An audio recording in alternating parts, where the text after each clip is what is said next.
আসসালামু আলাইকুম এভরিওয়ান, সবাই কেমন আছেন?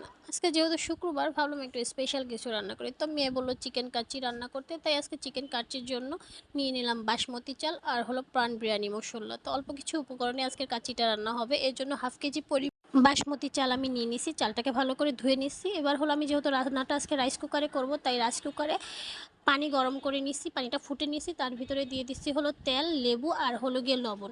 তার ভিতরে ফুটানো পানিতে আমি দিয়ে দিচ্ছি চাল। কাচ্চির জন্য চালটা রান্না হইতে আমার প্রায় 15 মিনিট সময় লাগছে। একদম পারফেক্ট কাচ্চির জন্য যে চালটা হয়, ওই চালটা আমার 15 মিনিট সময়ের ভিতর হয়ে গেছে। তো চালটা শক্ত হবে না, নরমও হবে না। তো আমি কিছু আলুকে হাফ করে কেটে নিছি। কেটে হলো গিয়ে একটু জর্দার রং দিয়ে আমি ভালো করে ভেজে নিচ্ছি। এবার নিয়েছি হলো গিয়ে মাংস। আমি 1 কেজি পরিমাণ মাংস নিছি, তাই হলো হাফ প্যাকেট বিরিয়ানি মশলা দিয়ে দিচ্ছি, আদা রসুন বাটা দিয়ে দিচ্ছি, টমেটো সস আর টক দই দিয়ে ভালো করে আমি মেখে নিচ্ছি আর কি, মেরিনেট করে নিতেছি। এবার দিয়ে দিচ্ছি লবণ। লবণ দিয়ে আমি মাংসটাকে আবার ভালো করে মেখে নিচ্ছি। এবার হলো গিয়ে নিয়ে নিচ্ছি পেঁয়াজ বেরেস্তা করতে।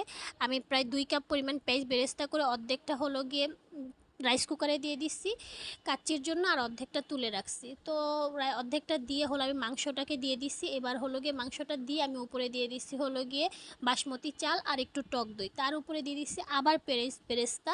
এরপরে দিয়ে দিচ্ছি হলো গিয়ে ভেজে রাখা আলুগুলোকে দিয়ে এর হালকা একটু ফাঁকা ফাঁকা করে আমি এর ভিতরে দিয়ে দিয়েছি জাফরানের একটু পানি। জাফরান না থাকলে আপনারা হলো জর্দার রঙের পানি দিতে পারেন। তারপরে হলো এর উপরে আবার হলো গিয়ে ভাতগুলোকে দিয়ে আবার হলো একটু ফাঁকা ফাঁকা করে দিয়ে দিতেছি জাফরানের পানি, যেন একটু সুন্দর কালার হয়। তো আবার জাফরানের পানিটা চারপাশে ছড়াই এবার দিয়ে দিচ্ছি হলো গিয়ে পেঁয়াজ বেরেস্তাটা দিয়ে এবার দিয়ে দিচ্ছি হাফ কাপ পরিমাণ হলো গিয়ে গুঁড়া দুধ দিয়ে দুধ বানানো। তা 1 টেবিল চামচ পরিমাণ দিয়ে দিচ্ছি ঘি দিয়ে এবার ভালো করে এটাকে দম দিতে হবে। দম দেওয়ার জন্য আমি রাইস কুকারের ছিদ্রটাকে ভালো করে বন্ধ করে নিচ্ছি, আর উপরে ভারী কিছু দিলেই দম হয়ে যাবে পারফেক্টভাবে। তো আমি প্রায় 15 মিনিট পরে ঢাকনাটা উল্টা দিয়ে দিচ্ছি হলো গিয়ে কাঁচামরিচ আর একটু চিনি দেওয়ার পরে আবার হলো গিয়ে 10 মিনিট দমে রাখতে হবে, ভারী কিছু দিয়ে চাপ দিয়ে, অন্য কোনো কিছুর প্রয়োজন নাই।